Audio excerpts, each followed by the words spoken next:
conosco agora na roda Carlos Frederico Coelho, professor de Relações Internacionais da PUC do Rio de Janeiro e também da Escola de Comando do Estado-Maior do Exército, a ECEME. Carlos, obrigado por estar conosco, boa noite. Estamos nos comunicando, Carlos, William, desejando uma boa noite. Você me ouve aqui de São Paulo? Te escuto perfeitamente. Ótimo, obrigado. O teu microfone tem uma pequena falha. Agora estamos todos na mesma página, na sintonia. Maravilha. E o nosso Lorival. Lorival, boa noite. Boa noite. Donald Trump continua tentando encontrar o que se chama de uma rampa de saída para a crise que ele acabou ele mesmo criando, a situação para ele mesmo. Ele se diz otimista em relação a negociações com Teherã, negociações que iranianos disseram que talvez fosse melhor falar com o vice dele, J.D. Vance. Reportagem de Mariana Giangiacomo. Uma fonte iraniana afirmou à CNN que os Estados Unidos estão procurando o Irã para acabar com a guerra e que os iranianos estão dispostos a ouvir propostas. Ainda segundo essa fonte, o Irã está pronto para oferecer garantias de que nunca vai desenvolver uma arma nuclear, mas quer poder usar a tecnologia para fins pacíficos, além do fim das sanções.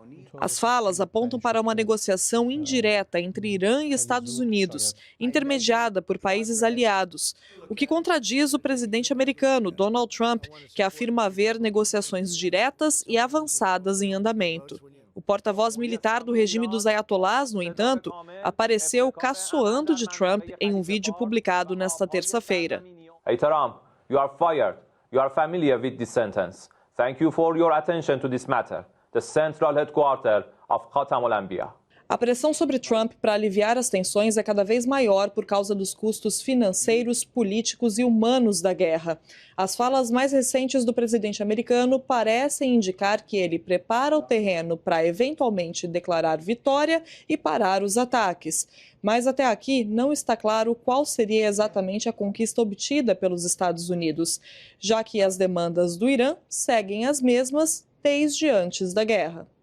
Na Casa Branca, Trump disse que o Irã entregou um presente aos Estados Unidos e que isso poderia ajudar ainda mais os caminhos diplomáticos. The gift they made to us was very significant, and they said they were going to do it, and it happened. And they're the only ones that could have done it. Jennifer? Was it related to the Strait of Hormuz and the flow of... Yeah, it was related to the flow and to the strait, yeah. Se os Estados Unidos estão pensando em cessar os bombardeios, o mesmo não parece valer para Israel. Nesta terça, uma autoridade israelense afirmou que um acordo para acabar o conflito não parece tangível neste momento. Israel intensificou os ataques ao Líbano, atingindo pontes que ligam a região sul ao restante do país. Além disso, o Ministério da Defesa israelense disse que planeja ocupar essa parte do território libanês, mesmo depois do fim dos combates. Teherã também disparou mísseis contra Tel Aviv. Os ataques atingiram prédios e carros nas ruas da capital israelense.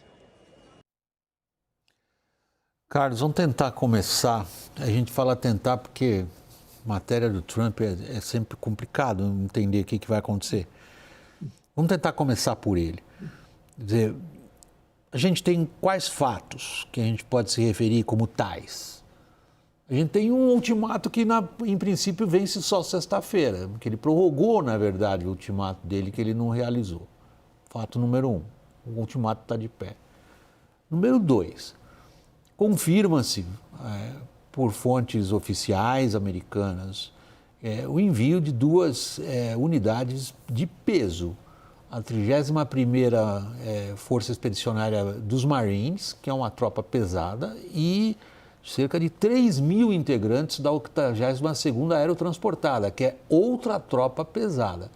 Elas precisam ainda de um tempo para se posicionarem ali na região, dizem ali por volta da Páscoa.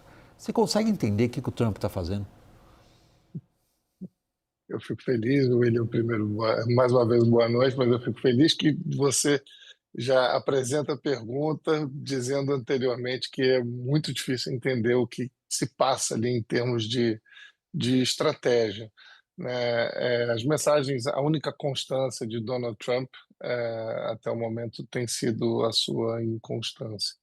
Isso perpassa diversos assuntos e em relação ao Irã não tem sido diferente.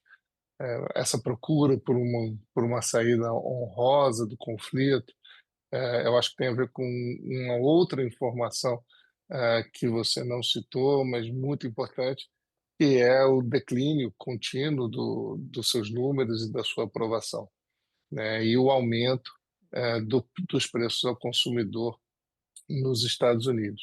Do ponto de vista militar e do ponto de vista estratégico, levar essas divisões para próximo do conflito tende a aumentar a capacidade de barganha.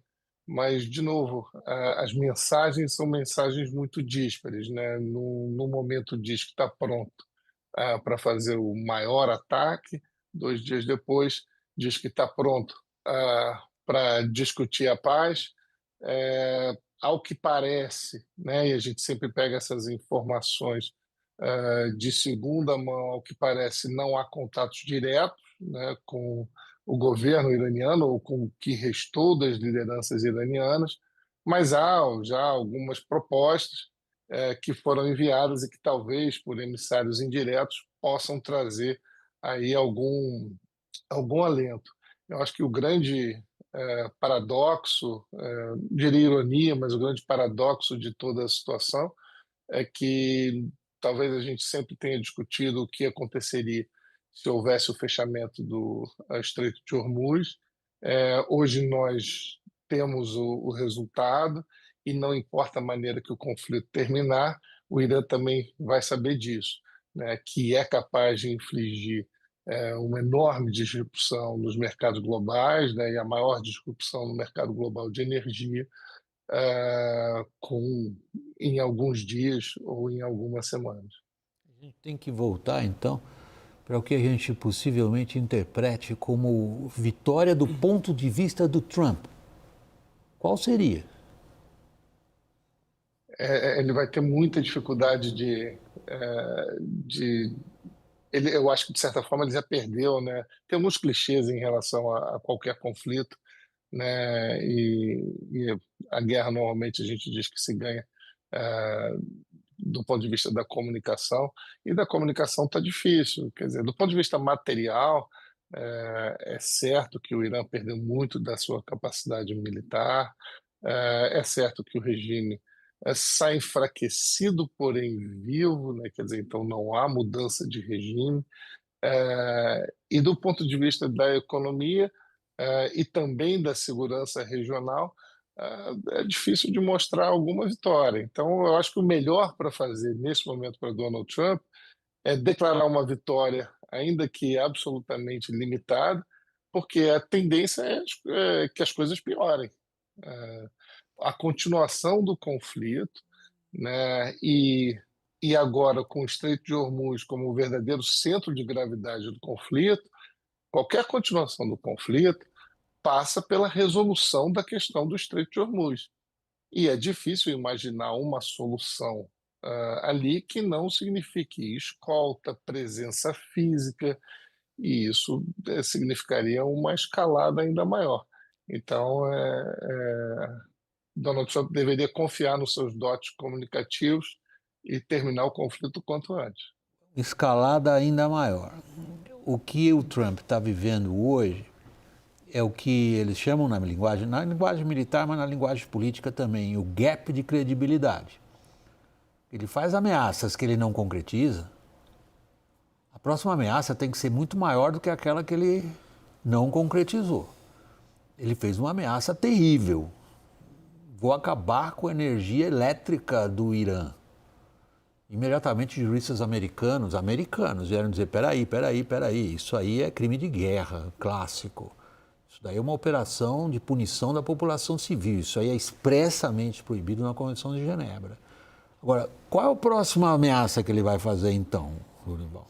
E a questão foi a resposta também do Irã, né? O Irã falou, então tá bom, eu vou destruir as usinas de dessalinização das que é outro crime de guerra por si também. Das monarquias árabes do Golfo e também as usinas de energia das monarquias, o que é o equivalente, né? Porque se você destrói as usinas de energia, você acaba com a capacidade de dessalinização, que é vital Você mata a população de sede, né? Simplesmente, é simples assim.